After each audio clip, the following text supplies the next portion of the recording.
perkenalkan teman-teman, pada pagi ini kami dari kelompok P akan mempresentasikan hasil tugas kami. Nah, sebelum kami berpresentasi, kami akan memperkenalkan diri masing-masing serta menjelaskan tugas masing-masing dari kami. Nah, pertama saya Revano. Saya itu bertugas untuk mencari jawaban dari kita halaman 113. Saya Gimani, saya menjawab pertanyaan halaman 117 sebagai C dan D. Perkenalkan saya Sebar, saya untuk pokok-pokok. Perkenalkan nama saya Lukas, saya PND. Perkenalkan nama saya Niko, saya Nama saya Riki, saya membantu di bagian kalimat untuk foto dan mengerjakan halaman 117 bagian A dan B. Berikut adalah tugasnya. Yang pertama, maka dari cerita pidato menunjukkan anak 12 tahun. Maknanya, kita harus memiliki kesadaran terhadap lingkungan sekitar. Kita tidak boleh serakah, lalu kita harus sadar apa akibat dari perbuatan kita terhadap lingkungan. Kita juga harus sadar banyak kerusakan alam yang terjadi hanya karena egoisme manusia.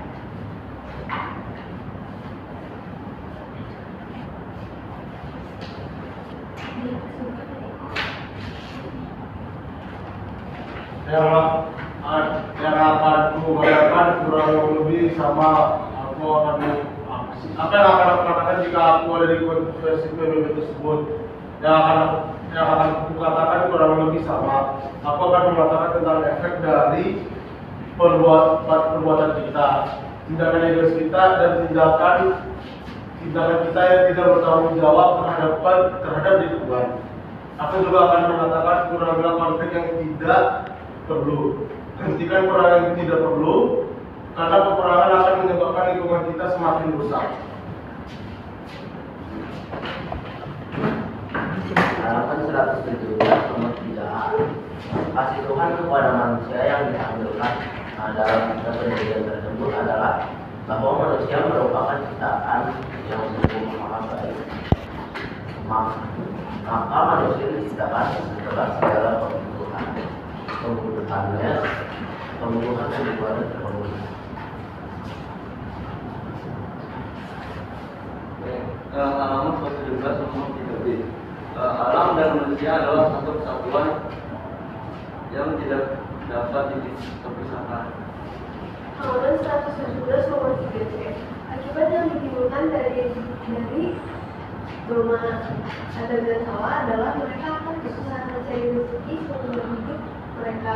Tumbuhan yang dipadang akan menjadi makanan mereka dan mereka harus bekerja keras mencari makanan mereka sampai mereka kembali dari kerja. Halaman 117 nomor 3D. Kejadian 21 ayat 1 sampai 25. Allah sudah menciptakan dan memberikan alam dan tempat tinggal yang nyaman disungguhkan bagi manusia. Dari kejadian bab 3 ayat 19 pasti akan ada akibat dari setiap perintah yang kita langgar. Selanjutnya dari halaman 112, gambar-gambar tersebut menggambarkan perilaku manusia yang menjaga atau memelihara alam dan perilaku manusia yang merusak alam.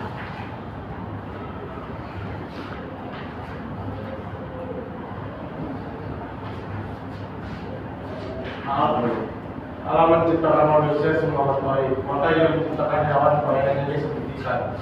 Oke. Lalu gambar yang kedua adalah kucing. Baiknya adalah Allah menciptakan manusia dengan sungguh amat baik, maka ia menciptakan hewan jahat seperti kucing yang berdampingan dengan manusia.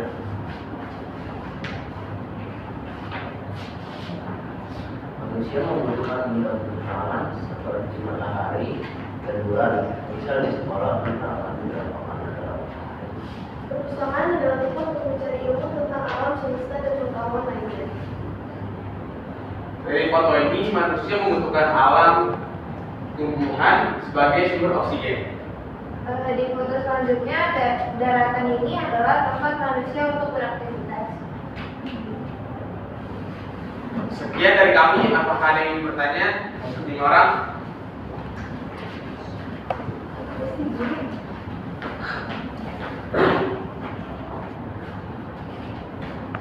Silakan yang hendak mengajukan pertanyaan.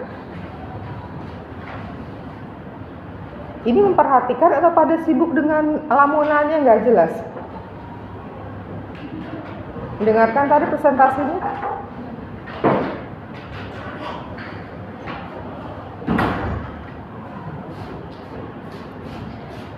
Coba lihat yang tadi bagian apa yang pidato tadi. Kalian menulisnya konversi. Nah, apa yang aku katakan jika aku ada di konversi? Betul konversi? Itu Bu, kayaknya si Jerry itu udah salah nulis pas itu. Harusnya apa? Konferensi pakai KON. Ya. Konferensi bukan konversi. Kalau konversi itu perubahan ya kan.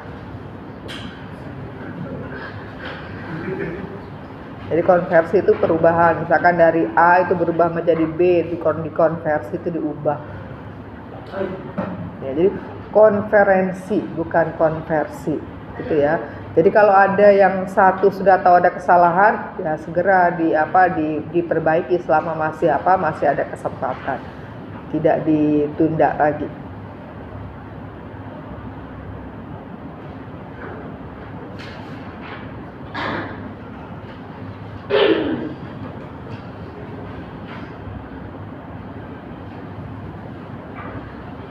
Kan dikatakan di situ bahwa yang akan kukatakan kurang lebih sama.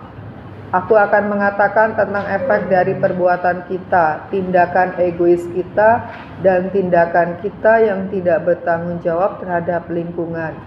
Aku juga akan mengatakan kurangilah konflik yang tidak perlu, hentikan perang yang tidak perlu, karena peperangan akan menyebabkan lingkungan kita semakin rusak. Kalau dikatakan ada kurangilah konflik yang tidak perlu, jadi apakah tidak perlu? Jadi apakah konflik itu diperbolehkan kalau ada kepentingannya? Sebenarnya konflik itu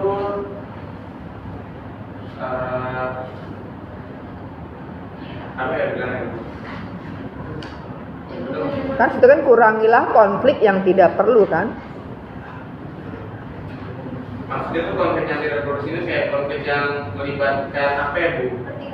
Iya, ketika misalnya suatu pihak dari negara atau apa ya, pihak ini pihak itu yang menyebabkan dampak negatif terhadap sekitar. Nah misalnya kayak konflik, misalnya apa ya, hanya tentang prinsip mereka itu tidak melibatkan lingkungan sekitar kan itu nggak apa-apa. Tapi kalau konflik yang emang melibatkan lingkungan sekitar terus hal lain sebagainya itu dikurangi dan tidak perlu gitu. Jadi dapat dikatakan kita boleh membuat konflik. Maksudnya kayak ini kan konflik yang kayak berpengaruh gitu kan ke lingkungan sekitar. Sedangkan kalau misalnya konflik kecil gitu kan kayak ya mungkin itu hanya bersangkutan dengan satu dua pihak doang. Ini kan kayak menyangkut lebih banyak pihak dan berpengaruh ke lebih banyak lingkungan itu. Karena ada kata yang apa, yang tidak perlu itu yang mengganggu, seakan-akan kalau konflik itu punya tujuan tertentu boleh gitu kan, seakan-akan kata yang tidak perlu itu membuat orang bisa berpikir yang seperti saya katakan tadi, saya berpikir demikian, sehingga akan perang ya boleh saja, kemudian konflik boleh saja kalau itu perlu kan, karena ada kata yang tidak perlu itu. Tadi yang mau tanya dulu, nanti saya tanya lagi berikutnya.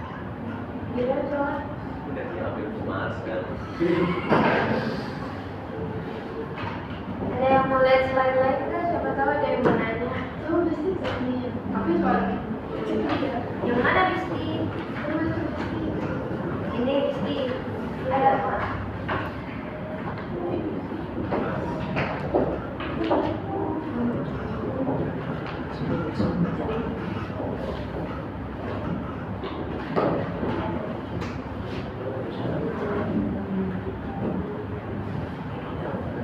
Apakah sudah atau lanjut ke bawah lagi?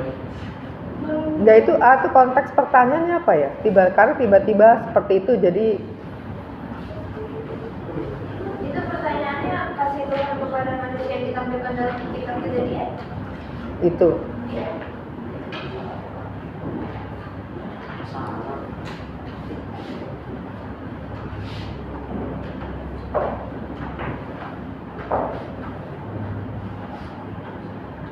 Hanya itu aja ya.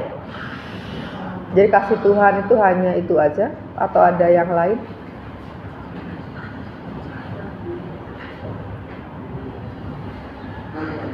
Sebagai misalnya kita Hanya itu aja. Yang lain juga setuju bahwa kasih Allah ya itu saja menciptakan manusia sungguh amat baik, tidak ada yang lain lagi.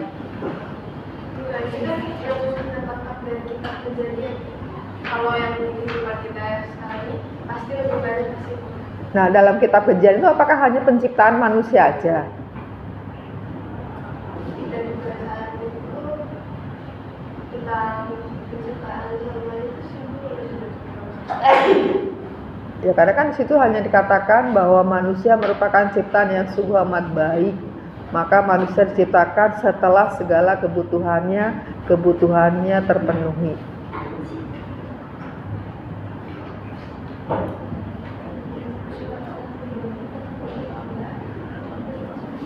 Ya, jadi bahwa kasih Allah tidak hanya menciptakan manusia, bahwa kasih Allah itu ditunjukkan dengan menciptakan alam semesta dan segala isinya. Itu adalah tanda kasih Allah.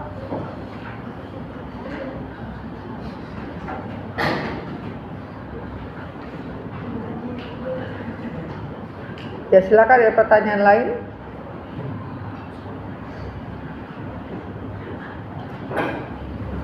Ada teman-teman? atau malah selain lain kemana? Sama-sama. Coba saya lihat selanjutnya. Jangan sama video. Sabar kan lagi turunin mereka maksudnya.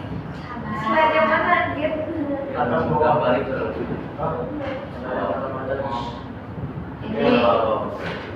Ini Dari yang itu apa? yang pertama adalah tempat untuk mencari ilmu tentang alam semesta dan pengetahuan lainnya.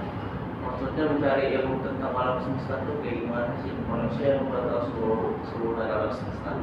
Maksudnya tuh karena kan di perpustakaan ada banyak buku yang menceritakan tentang isi alam semesta. Dari situ manusia bisa belajar tentang isi alam semesta. Bisa dipahami dia.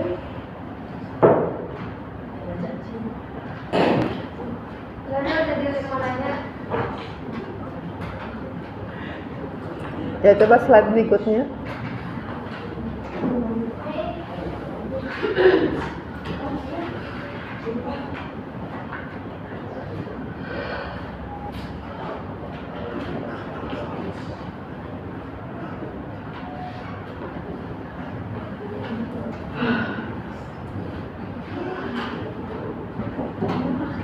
Ayo lainnya. Ini juga ada yang mau nanya kan? Kucing.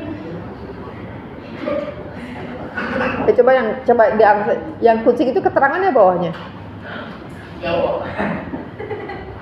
Allah menciptakan manusia dengan sungguh amat baik, maka Ia menciptakan hewan darat seperti kucing ini berdampingan dengan manusia.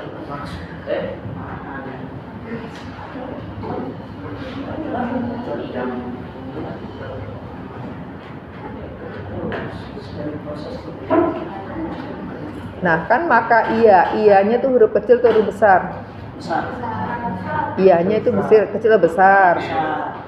Itu coba ianya besar atau kecil?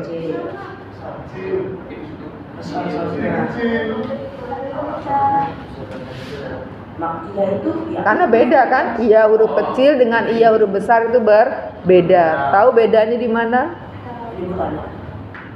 artinya Bedanya di mana? Iya tulis dengan huruf kecil dan inya besar. iya Yang satu besar itu kan itu Ha-ha. kalau yang itu mah Nah, maka itu kan ianya besar atau kecil? Kecil kan? Berarti kalau begitu seakan-akan jadi manusianya yang menciptakan kucing. Apa?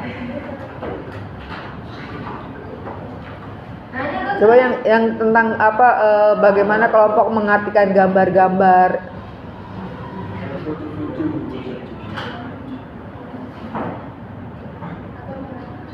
Itu udah semuanya. Gambar-gambar itu semuanya menggambarkan tentang perilaku manusia yang menjaga atau memelihara alam.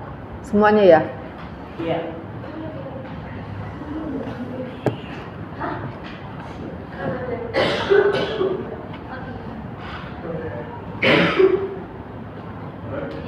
Yakin semuanya empat gambar ini sudah memelihara alam, perilaku manusia yang merusak. Kalau begitu kamu keterangannya sudah hampir mirip seperti yang dibuat di sini ya.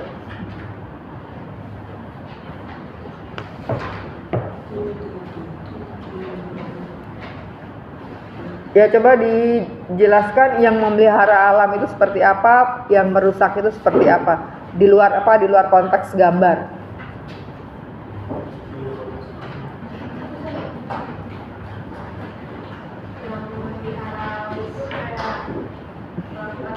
Reboisasi itu kan termasuk memelihara alam. Terus tidak membunuh hewan-hewan liar itu kan juga termasuk menjaga memelihara alam. Dan juga tidak membakar gunung-gunung lingkungan itu kan tempat tinggal hewan-hewan itu. Untuk yang merusak alam itu penebangan hutan itu termasuk merusak alam. Terus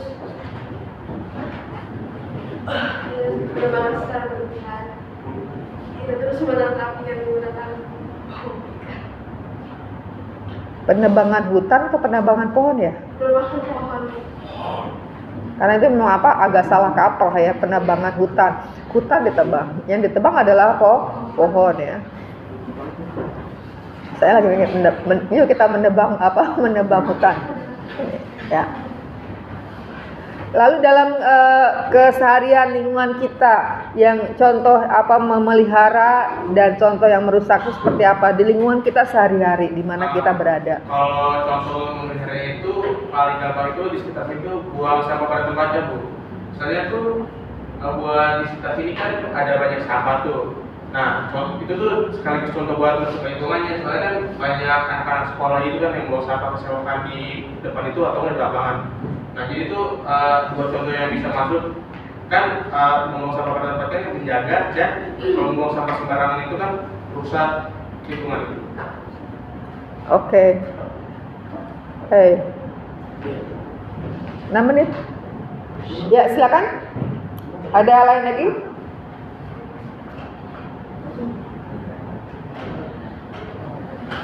Lalu coba ada nggak? Lalu bagaimana sebaiknya sikap orang beriman terhadap alam yang sudah diciptakan oleh Allah untuk kita?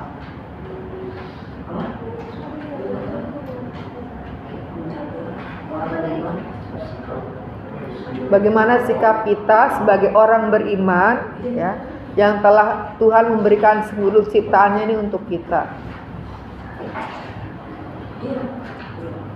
Sebenarnya kita itu bisa menjaga alam kita dan mensyukuri apa yang telah ada. Caranya bagaimana mensyukuri apa yang ada? Ya kita nggak merusak alam. Kalau nggak merusak alam, bisa ngapain? Menjaga alam. Seperti apa contoh menjaga alam? Menjaga itu masih abstrak banget gitu kan? Menjaga tuh abstrak. Konkretnya apa? Kurang lebih kayak misal yang dari alam tuh banyak hewan-hewan gitu yang jangan dibunuh, apalagi memburu. Makanya sekarang tuh banyak kelangkaan itu harusnya jangan, karena itu juga termasuk merusak alam kita. Terus penebangan pohon liar itu. Oh, ini penebangan pohonnya liar atau penebangan liarnya illegal loggingnya? Kan tadi penebangan pohon liar. Ini loh pohon yang liar atau orangnya ini? Orang yang liar. Iya tuh maksudnya dia tuh Karena tadi kan penebangan pohon liar kan? Mesti penebangan pohon secara liar. Nah, karena kalau penebangan pohon liar berarti kan pohonnya yang liar ya kan?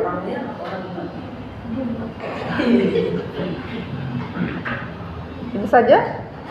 Iya kurang lebih. Kurang lebih. Lebihnya apa? Kurangnya apa? Aku dibilang kurang lebih ya kan? Kalau kurang lebih berarti tahu kurangnya apa, lebihnya apa. Oke, kalau tidak ada pertanyaan lain silahkan dibuat kesimpulan.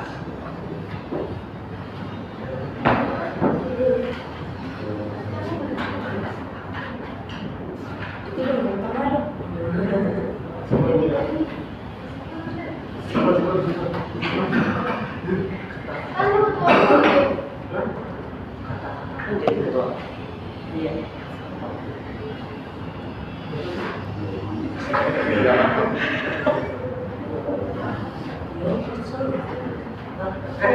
bisa kata-kata.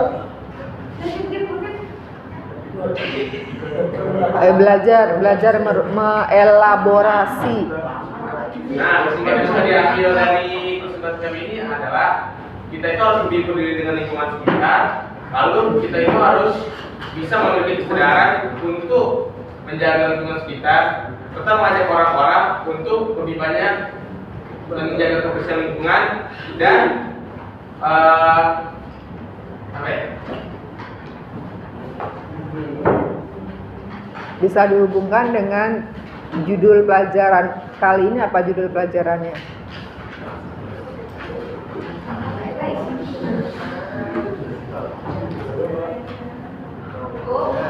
Karena nggak ditulis judulnya. Jadi kalau membuat presentasi judul ditulis yang berhubung alam sebagai bagian dari hidup manusia, sehingga itu bisa dimasukkan. Oke, silakan ditutup. Oke, sekian presentasi dari kami. Mohon maaf jika ada salah kata dan makna. Terima kasih. Let's go.